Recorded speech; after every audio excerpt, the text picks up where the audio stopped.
السلام علیکم ورحمۃ اللہ وبرکاتہ، نحمده ونصلی علی رسولہ الکریم، اما بعد فاعوذ باللہ من الشیطان الرجیم، بسم اللہ الرحمن الرحیم، رب اشرح لی صدری ویسر لی امری واحلل عقدۃ من لسانی یفقہوا قولی۔ رؤیۃ الہلال، چاند دیکھنے کے مسائل۔ رمضان المبارک کا چاند دیکھ کر روزے شروع کرنے چاہیے۔ شعبان کے آخر میں اگر مطلع ابر آلود ہو تو شعبان کے 30 دن پورے کرنے چاہیے۔ اگر رمضان کے آخر میں مطلع ابر آلود ہو تو رمضان کے 30 دن پورے کرنے چاہیے۔ مطلع کس کو کہتے ہیں؟ جہاں چاند طلوع ہوتا ہے، طلوع ہونے کی جگہ، یعنی بادل اگر اس جگہ پر آ گئے ہیں جہاں سے چاند نکلتا ہے تو پھر 30 دن پورے کر لینے چاہیے۔ دلیل کیا ہے؟ عن ابن عمر رضی اللہ عنہما قال قال رسول اللہ صلی اللہ علیہ وسلم لا تصوموا حتى تروا الهلال ولا تفطروا حتى تروه فإن غم عليكم فأقدروا له، متفق علیہ۔ حضرت عبداللہ بن عمر رضی اللہ عنہما سے روایت ہے کہ رسول اللہ صلی اللہ علیہ وسلم نے فرمایا، چاند دیکھے بغیر رمضان کے روزے شروع نہ کرو اور چاند دیکھے بغیر رمضان ختم نہ کرو۔ اگر مطلع ابر آلود ہو تو مہینے کے 30 دن پورے کر لو۔ اسے بخاری اور مسلم نے روایت کیا ہے۔ تو اس سے پتہ کیا چلتا ہے کہ رمضان کا آغاز چاند دیکھنے سے ہوتا ہے، اور جب تک چاند نظر نہ آئے تو روزہ نہیں رکھنا چاہیے، اور اسی طرح جب تک عید کا چاند نظر نہ آئے تو اس وقت تک عید بھی نہیں منانی چاہیے۔ اس کے بارے میں ایک اور روایت میں آتا ہے، فرمایا قال الشہر 29 لیلۃ، یہ آپ کی کتاب میں نہیں، یہ وضاحتی طور پر ایک اور جگہ سے، مشکات المصابیح شاید آپ کے پاس ہو کتاب، اس میں حدیث موجود ہے، بہرحال بخاری اور مسلم ہی کی ہے یہ بھی۔ قال الشہر 29 لیلۃ فلا تصوموا حتى تروه فإن غم عليكم فأكملوا العدة 30۔ حضرت عبداللہ بن عمر ہی کی روایت ہے یہ، اور یہ دوسری روایت ہے جس میں آتا ہے کہ آپ صلی اللہ علیہ وسلم نے فرمایا، مہینہ 29 دن کا ہوتا ہے، بس روزہ رکھنا شروع نہ کرو جب تک کہ ہلال نہ دیکھ لو، پھر اگر مطلع صاف نہ ہونے کی وجہ سے وہ تم کو نظر نہ آئے تو شعبان کے 30 دن پورے کر لو۔ یعنی اسلامی کیلنڈر کا مہینہ 29 دن کا بھی ہوتا ہے اور 30 دن کا بھی ہوتا ہے، یعنی اس میں گنجائش ہے۔ تو اگر 29 پہ نہیں چاند دکھا تو پھر 30 پورے کر لو۔ پھر اسی طرح ایک اور روایت میں آتا ہے، نبی صلی اللہ علیہ وسلم نے فرمایا، یہ بھی متفق علیہ روایت ہے، بخاری اور مسلم کی، یہ حضرت ابو ہریرہ کی روایت ہے۔ پہلی روایت کس کی تھی؟ عبداللہ بن عمر کی۔ یہ حضرت ابو ہریرہ کی روایت ہے کہ رسول اللہ صلی اللہ علیہ وسلم نے فرمایا، صوموا لرؤیتہ وافطروا لرؤیتہ فإن غم علیکم فأکملوا عدۃ شعبان 30، متفق علیہ، کہ چاند دیکھ کر روزوں کا آغاز کرو اور چاند دیکھ کر روزے ختم کرو، پھر اگر چاند یعنی مطلع صاف نہ ہو اور نہ ہونے کی وجہ سے چاند تم سے چھپا رہ جائے، یعنی چاہے نکلا ہوا ہو لیکن تمہیں نظر نہیں آیا، تو تم مکلف نہیں ہو، تم پر کوئی گناہ نہیں ہوگا، تو شعبان کے 30 دن پورے کر لو۔ تو اس سے بھی کیا پتہ چلتا ہے کہ اس میں گنجائش موجود ہے، اور اصل چیز رؤیت ہلال ہے، یعنی مہینے کا آغاز کس سے ہوگا؟ چاند دیکھنے سے ہوگا۔ اور اس میں بھی آپ دیکھیے کہ ایک خاص اللہ تعالیٰ کی حکمت ہے کہ ہمیں شمسی کیلنڈر نہیں دیا گیا، قمری دیا گیا ہے، کیونکہ شمسی کیلنڈر کے مطابق اگر ہم روزے رکھتے تو ہمیشہ ایک ہی موسم میں روزے آتے۔ قمری کیلنڈر تبدیل ہوتا رہتا ہے، پچھلے سال آپ کو یاد ہوگا کہ اب سے 10 دن بعد روزے شروع ہوئے تھے، پھر اس کے بعد اگلے سال آپ اندازہ کریں کہ تھوڑا سا اور پیچھے چلے جائیں گے، اور اس طرح عبادت جو ہے وہ ہر موسم میں، کہ بندہ مومن ہر حال میں اللہ کا بندہ ہے، چاہے سردی ہو یا گرمی۔ اسی طرح آپ دیکھیے حج ہے، تو حج بھی ہر موسم میں آتا ہے، اور پھر اس میں ہر علاقے اور ہر زمانے کے لوگوں کی رعایت ہو جاتی ہے، کیونکہ ساری زمین پر ایک وقت میں ایک جیسا موسم بھی نہیں ہوتا۔ جب آپ کے ہاں سردی ہوتی ہے تو دوسری طرف آسٹریلیا میں اس وقت گرمی ہوتی ہے، ہم ناردرن ہیمسفیئر میں ہیں تو جو اس کا اپوزٹ ہے اس میں موسم بالکل فرق ہوتا ہے۔ تو اب اگر ہماری رعایت سے روزے آتے تو پھر دوسروں کو مسلسل ایک تکلیف ہوتی. تو اس تبدیلی سے سب کے ساتھ معاملہ برابر ہو جاتا ہے. پھر اسی طرح حضرت عبداللہ بن عمر سے روایت ہے کہ رسول اللہ صلی اللہ علیہ وسلم نے فرمایا، ہم ایک امی قوم ہیں، نہ لکھتے ہیں نہ نجوم کا حساب جانتے ہیں. یہ بھی متفق علیہ روایت ہے بخاری اور مسلم کی.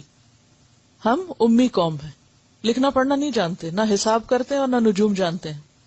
مہینہ یوں ہے اور یوں ہے اور یوں ہے اور یوں ہے. آپ نے ہاتھوں کے اشارے سے انگلیوں سے یہ بات سمجھائی، دونوں ہاتھوں کی انگلیوں کو کھولا اور تیسری مرتبہ آپ نے انگوٹھا بند کر لیا، یعنی 29 کو. یعنی مہینہ اصلاً 29 کا ہوتا ہے. پھر آپ نے فرمایا مہینہ یوں ہے اور یوں ہے اور یوں، یعنی پورے 30 دن، یعنی دونوں طرح عمل کر کے دکھایا. ایک دفعہ آپ نے انگلیوں سے 29 دن بنائے اور دوسری دفعہ 30 دن.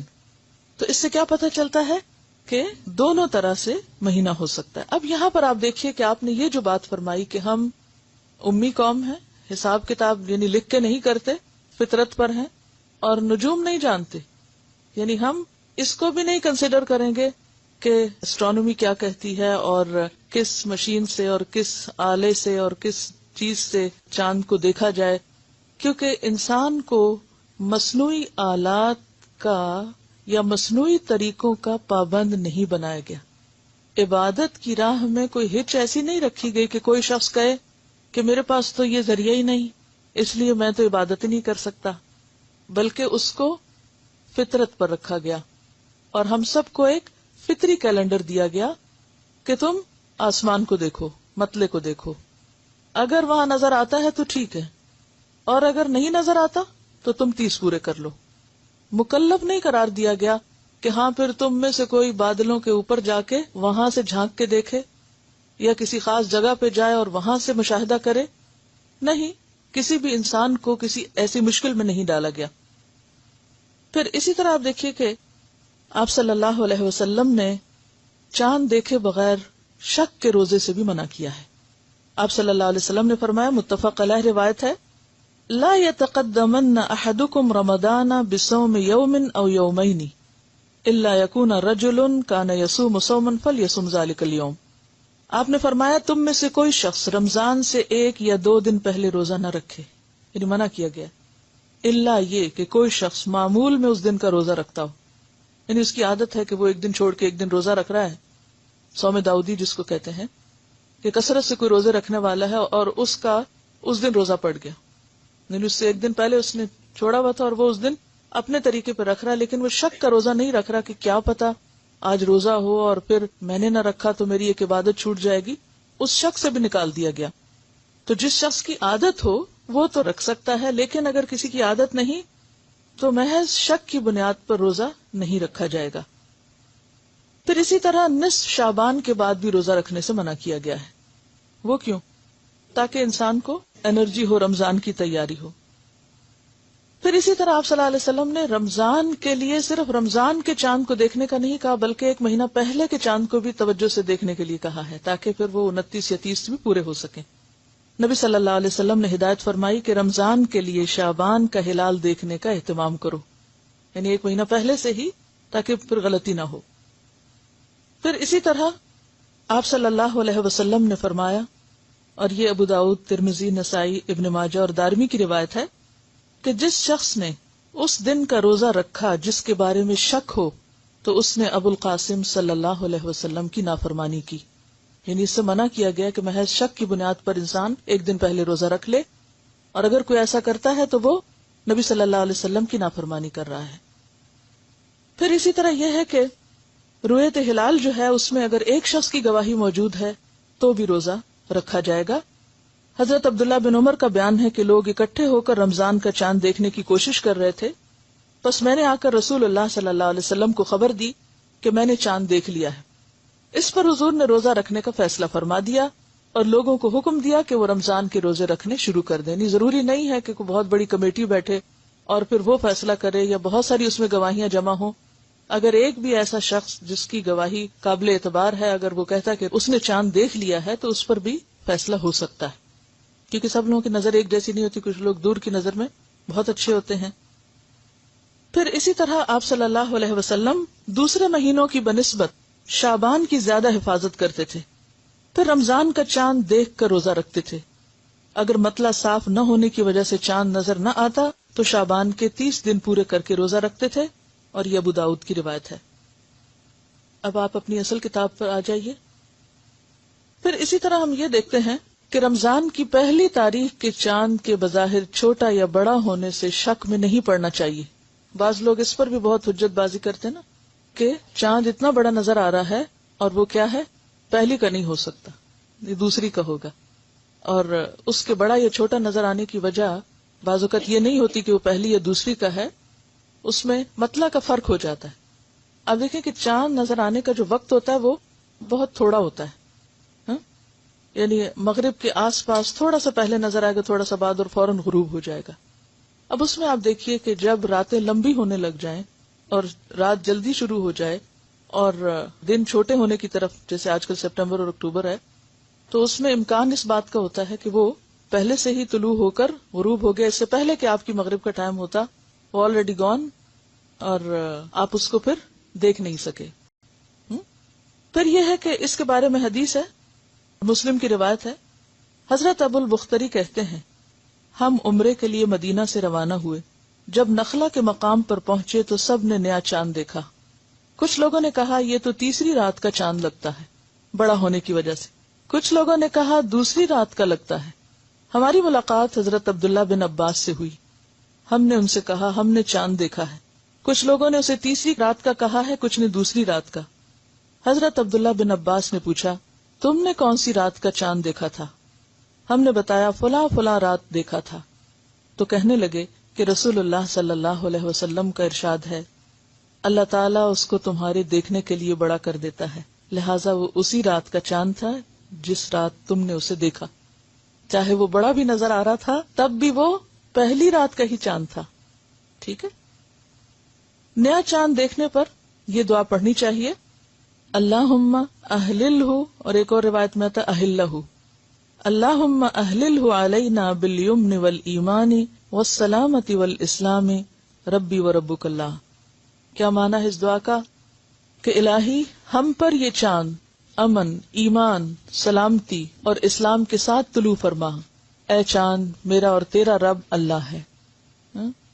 اور ہر مہینے کے ابتدا میں یہ دعا کیوں مانگنے کو کہا گیا ہے؟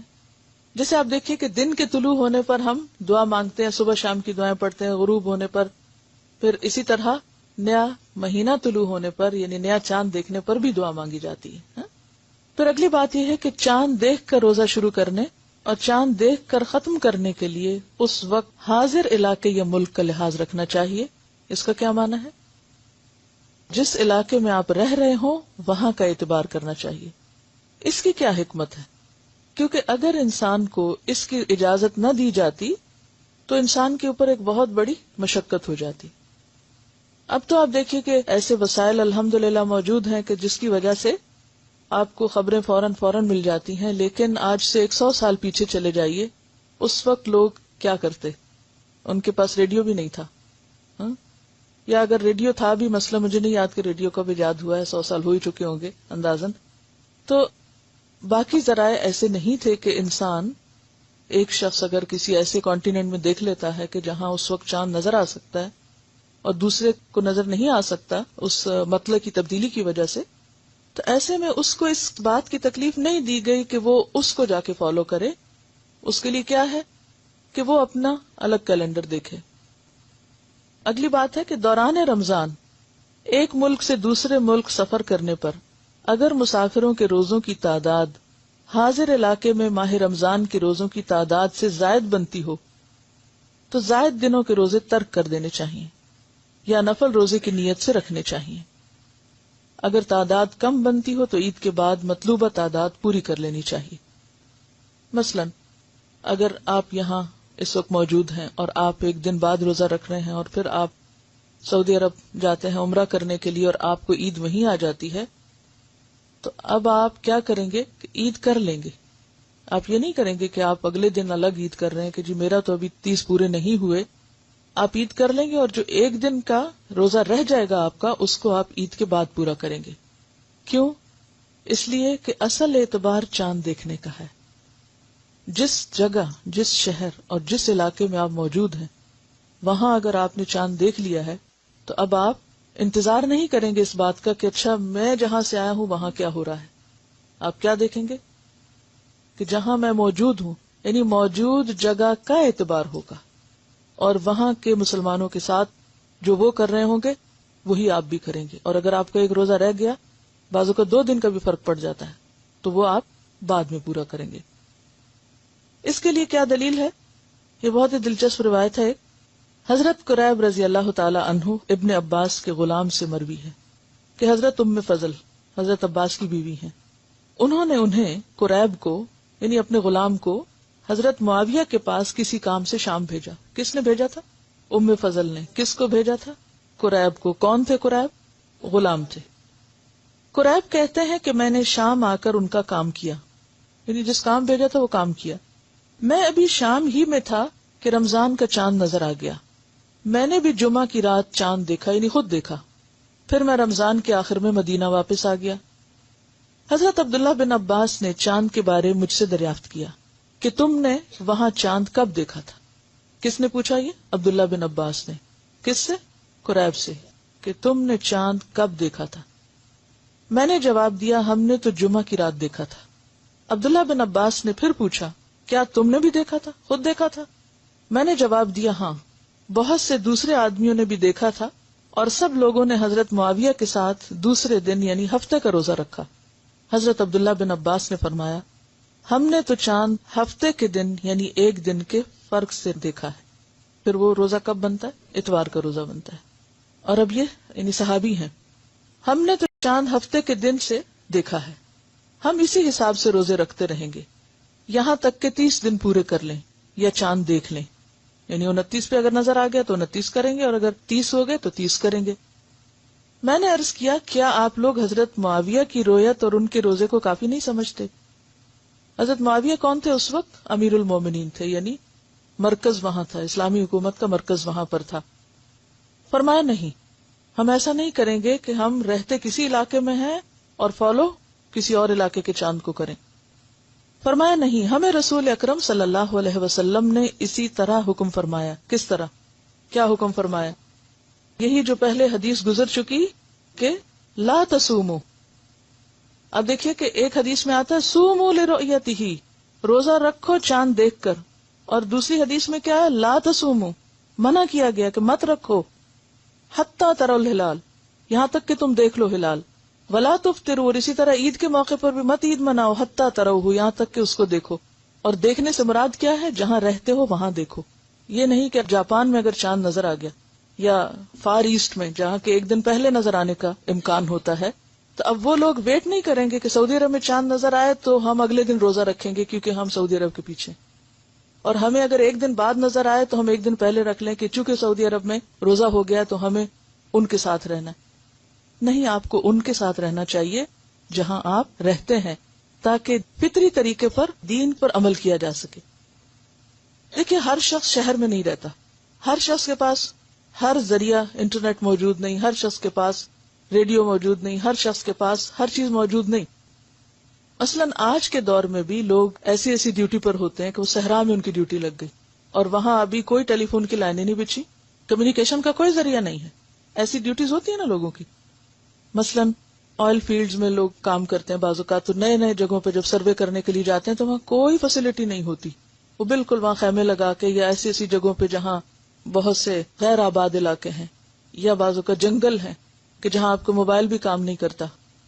اب آپ کو ایک دن سے زیادہ رہنا پڑ رہا ہے اور اتفاق یہ کہ رمضان شروع ہو رہا ہے. اب آپ کیا کریں گے؟ کیسے روزہ رکھیں گے؟ چاند دیکھ کر. اور اب آپ کہیں کہ بادل ہیں، چاند تو دکھ ہی نہیں رہا، اب کیا کریں گے؟ 30 پورے کر لیں گے کہ چاند نہیں دکھا. کیونکہ یہاں آپ دیکھیے کہ ایک حدیث کہتی ہے چاند دیکھ کر روزہ رکھو، اور دوسری کیا کہتی ہے؟ روزہ نہ رکھو جب تک کہ چاند نہ دیکھو. اور تیسری کیا بتاتی ہے کہ رؤیت کس علاقے کی ہوگی؟ عبداللہ بن عباس کے. اور انہوں نے گواہی لی باقاعدہ قریب سے کہ تم نے واقعی دیکھا تھا، کہ تمہارا مطلع اور تھا اور ہمارا مطلع اور ہے. اسلامی کیلنڈر دیا ہی اس لیے گیا ہے کہ ہر علاقے کے لوگ اپنے اپنے آسانی اور سہولت کے مطابق روزہ رکھیں اور پھر ان کے اندر ایک اجتماعیت بھی پیدا ہو. اب آپ دیکھیے کہ اگر کچھ لوگ کہیں ہم سعودی عرب کے ساتھ ہیں، کچھ کہیں ہم ایران کے ساتھ ہیں، کچھ کہیں ہم پاکستان کے ساتھ ہیں، کوئی انڈیا کے ساتھ ہے اور کوئی انڈونیشیا کے ساتھ ہے اور کوئی کہیں آسٹریلیا کے ساتھ ہے، تو حال کیا ہوگا؟ ہاں، سب اتحاد ختم ہو جائے گا. اور پیچھے ہم بہت دفعہ بات کر چکے ہیں کہ اتحاد کا ختم ہونا یہ بھی مسلمانوں پر عذاب کی ایک شکل ہے، کیونکہ اس سے دلوں میں عداوتیں اور نفرتیں پیدا ہوتی ہیں. اور پھر ایک اور بات ہے، چلیے مان لیا آپ نے اجتہاد کیا اور آپ نے کہا جی اب تو دور یہ آ چکا ہے، حالانکہ اسلام کسی دور کا پابند نہیں، آپ کا دل اس میں لگ گیا، چونکہ سعودی عرب میں نظر آ گیا اس لیے میں اس کے مطابق رکھ رہی ہوں، یہ آپ کا اپنا ایک ذاتی فیل ہے. اس کی بنیاد پر آپ دوسرے کو مجبور نہ کریں اور اس بنیاد پر آپ اختلاف نہ کریں اور حقیر نہ سمجھے دوسروں کو جو ایسا نہ کریں، کیونکہ وہ ایک دلیل کے ساتھ، اور دلیل بالکل واضح بخاری اور مسلم کی روایت ہے اور گولڈن چین ہے جس میں یہ بیان ہوا ہے کہ رؤیت کے ساتھ رکھنا ہے. تو رؤیت سے مراد اپنی رؤیت ہے، اپنا مطلع ہے، نہ کہ کسی اور کی، کیونکہ یہ تو انڈرسٹوڈ بات ہے نا، پورے گلوب پر ایک وقت میں نہ سورج دکھ سکتا ہے اور نہ چاند دکھ سکتا ہے. تو اگر ہم لوگوں کو اس چیز کا پابند کریں گے تو اس کا نقصان کیا ہوگا؟ دین مشکل ہو جائے گا، دین مشکل ہو جائے گا. تو فطرت پر ہی سب کو رہنے دیں. اور مسلمانوں کی تو بڑی ایک آبادی جو پڑھی لکھی بھی کوئی نہیں ہے کہ وہ کتابیں پڑھ کے کچھ سیکھے، وہ تو مطلع کو دیکھ کر ہی اپنے کیلنڈر کا آغاز کرتی ہے. نیا چاند دیکھنے پر یہ دعا پڑھنی چاہیے، اللہم اہللہ، اور ایک اور روایت میں آتا اہلہ، اللہم اہللہ علینا بالیمن والایمان والسلامۃ والاسلام ربی وربک اللہ. کیا معنی ہے اس دعا کا؟ کہ الہی ہم پر یہ چاند امن، ایمان، سلامتی اور اسلام کے ساتھ طلوع فرما. اے چاند، میرا اور تیرا رب اللہ ہے.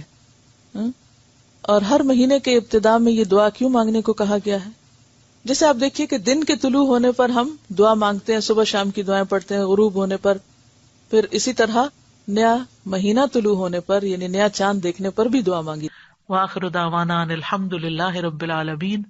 سبحانک اللہم وبحمدک، اشہد ان لا الہ الا انت، استغفرک واتوب الیک. السلام علیکم ورحمۃ اللہ وبرکاتہ.